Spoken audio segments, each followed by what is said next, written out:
Okay, guys, I just want to bring something to your attention. You should have seen it, but over here at Grace Reporting, I still like to bring the news to you on a different level. All right, so this is what's happening, okay?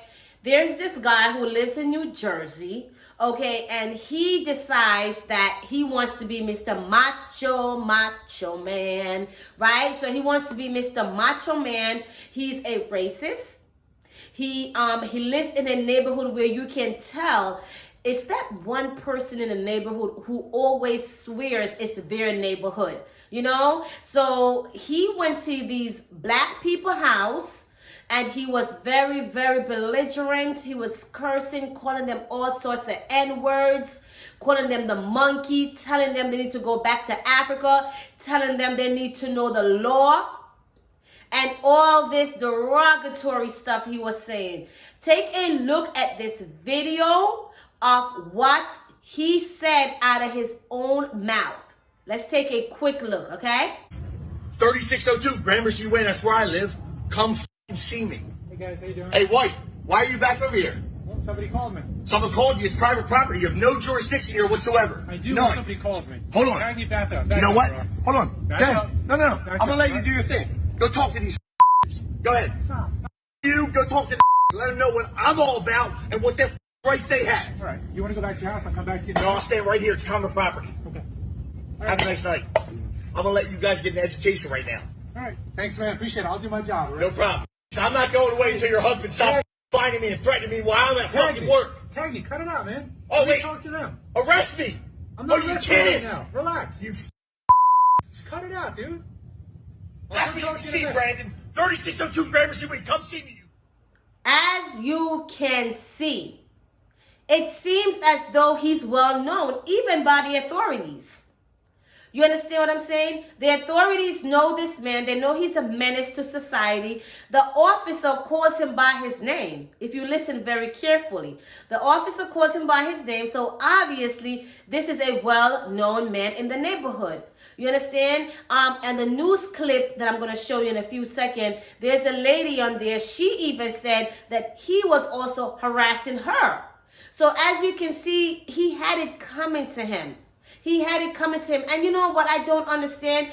A lot of people are quick to say, oh, go back to Africa. Get out of here. You're an N. You're a monkey. All these derogatory stuff, they're always quick to say to black people. But if you do, and if you know your history of slavery, you would know that the blacks were brought here. They didn't come here willingly. They were brought here. You understand? So how can you say go back to Africa when your ancestors were the one who went to Africa and took all those black people from there, brought them here, and treat them lower than a toilet bowl?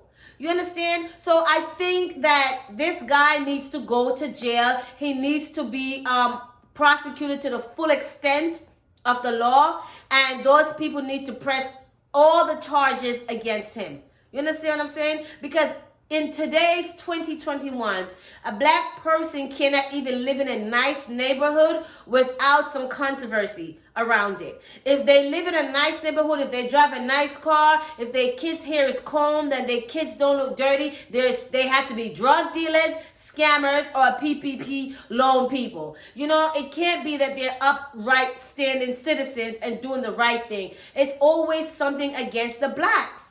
And I would love to get a Caucasian's perspective on this.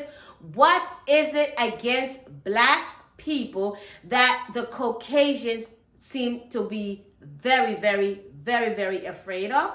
They hate black people. They despise. Why? Why is the hate so deep and rooted? That's what I would like to ask a Caucasian who maybe have done something racist in their life, okay? So I just wanted to bring that to you guys real quick. Please comment below and let me know what you think about this man in New Jersey. And let me tell you, he was about that life. Yeah. He was about that life. He was ready for whatever came. And it came. Take a look at this little video right here.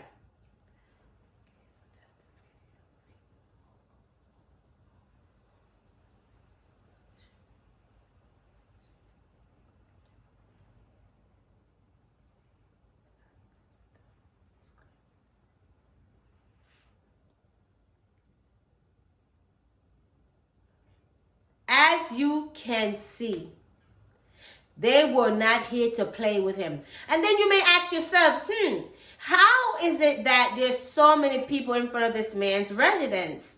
As you can see in the first video I showed you, he was bold. He was about that life. He woke up and chose violence, and he put his address on Front Street.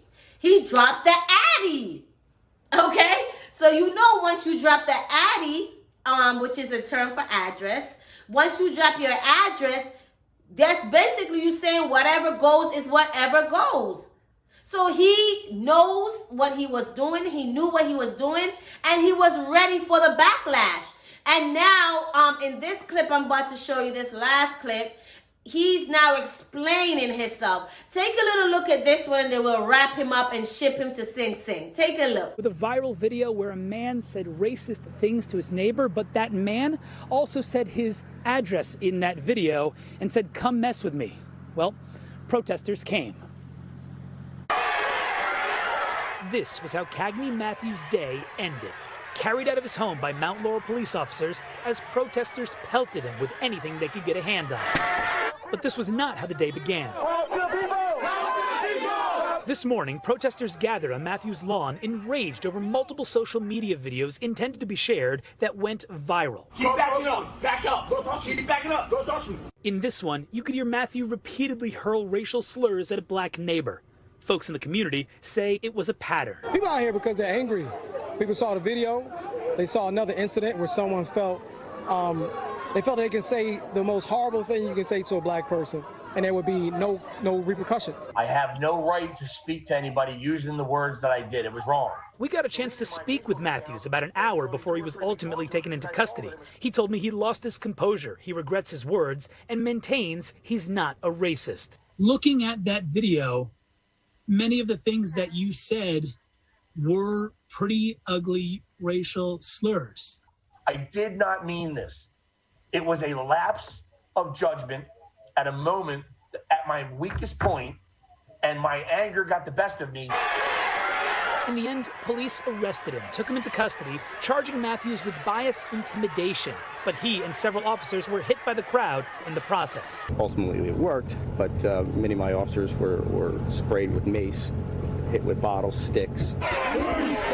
Riot police then moved in to try and disperse the 100+ people there. Some threw bricks, rocks, and trash at his home. We got some type of justice today. Neighbor Ashley Gibbons says she and her mom were harassed by Matthews, and she doesn't buy his remorse. It was coming to him. It was coming to him, and I have no regrets of what happened today. As you can see, this man was ready for whatever came his way. Can you imagine you're living in a neighborhood and there's someone like this that's living in your neighborhood? Can you imagine that, having someone like that as a neighbor? You know, and like I said in the other video, the cops knew him by his name. So that means they have a lot of encounters with him. So I'm not understanding why this man have not been in jail already, why he hasn't got the book tossed at him. Because let's put the shoe on the other foot.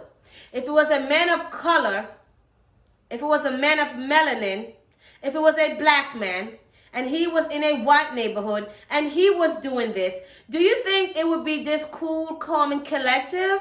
Can we just be honest? We're just talking. I'm not trying to say anything. I'm just saying, would it be this cool, calm, and collective if it were a black man of color doing this in a white neighborhood? No. Let's just keep it real, and let's just be honest. It would not be this easy breezy for him. Oh, go ahead, Mr. Brown. We're going to come and talk to you later. Go sit down somewhere. Go roll up something. You know how y'all do. You know, it wouldn't be like that. It would be like, Mr. Brown, watch it now. Watch it. You're coming too close now. We got one down. We got one down. What the heck? All he said was he about that life. You understand what I'm saying? So let's keep the same energy for everyone across the board. You understand what I'm saying? If the same energies apply to everyone across the board, people would not be thinking they have the guts, the audacity, you know what I'm saying, to go and bait these black people. Now, what if the black guy, right, had went in his house, what if he had a weapon, or even what if he beat him up really bad, then you would have heard, oh, the black man, he's so violent.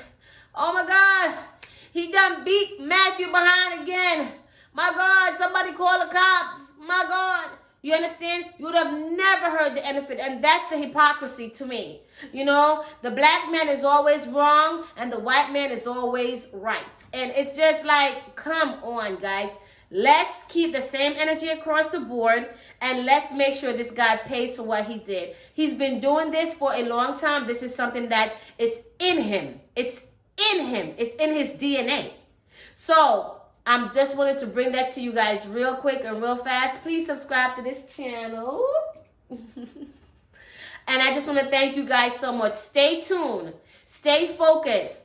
And most of all, stay watching Grace Reported.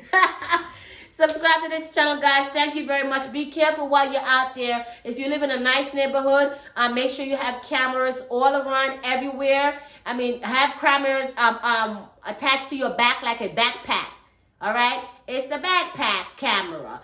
Put cameras everywhere if you live in a neighborhood where, you know, you're black and it's predominantly white, whatever. Just protect yourself. That's all I'm trying to say, because it's hard out here for us black folks. We ain't getting no money from the government, and the PP loan people is still out there doing the most. All right, guys. See you later, bunnies. Bye.